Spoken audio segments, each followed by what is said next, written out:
Well, Golden State pretty much did what everybody expected them to do, which was seal the deal in Game 5, at home, and they beat the Portland Trailblazers in a 3-point blitzkrieg for both teams, 125-121, and they advanced to the Western Conference Finals for the fourth time in their history.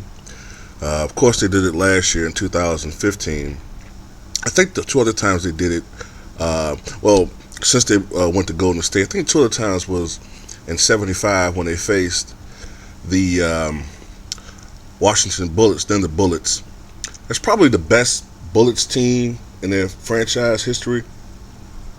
Even though I know some people say it was the 77-78 team that won a title, but that team, I believe, still holds the record for the worst record ever to a team record ever to win a title. I think it was 44-38. I think the 74-75 team was 60-22. And of course, the players Unseld and Hayes were in their primes then.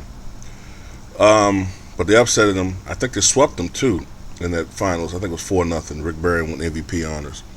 And in '76, they went to the Western Conference Finals, but I think they were upset by the Phoenix Suns. And Phoenix wanted to go in the finals and lose to Boston in 6. And I think that 6th game was what many call still today the greatest finals game of all time. But anyway, Golden State did what they was going to, everybody thought they were going to do, advance to the Western Conference Finals. Now they face the winner of the OKC San Antonio Spurs series. And I don't know. Steph Curry is amazing. He's an amazing shooter. He just came right back into the groove of things almost. And he just hits clutch shot after clutch shot. I think he's the greatest three-point shooter I've ever seen. I'm not going to say he's the greatest shooter of all time. I know Shaq and Kenny Smith say that. But I think it's disrespectful to guys like Larry Bird and Drazen Petrovic and,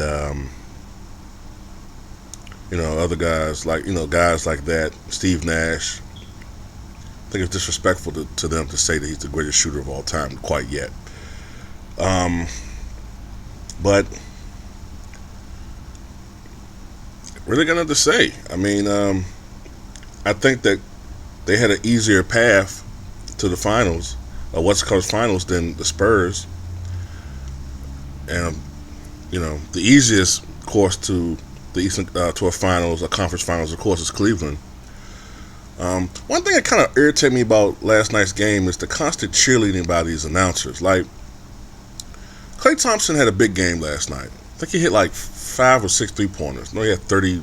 I think he had 33 or 34 points. But I heard one announcer say, "Well, Klay is definitely the best shooting guard in the NBA." Then 2 weeks earlier, 3 weeks earlier, if James Harden scored 40, you can make the argument that he's the best shooting guard in the NBA. Like, you guys just constantly suck the cocks of these guys, man. I don't know. Just be consistent, man. I mean, yeah, Klay is probably the best shooting guard in the NBA as far as range and efficiency. But I mean, everybody's so caught up in that aspect of the game and not the other intangibles: rebounding, defense, passing. They don't look at the other shit. I don't know. Team leadership, floor generalship. That's more a point guard thing, but still, I don't know. But anyway, Golden State advances to the Western Conference Finals. Tell me what you think.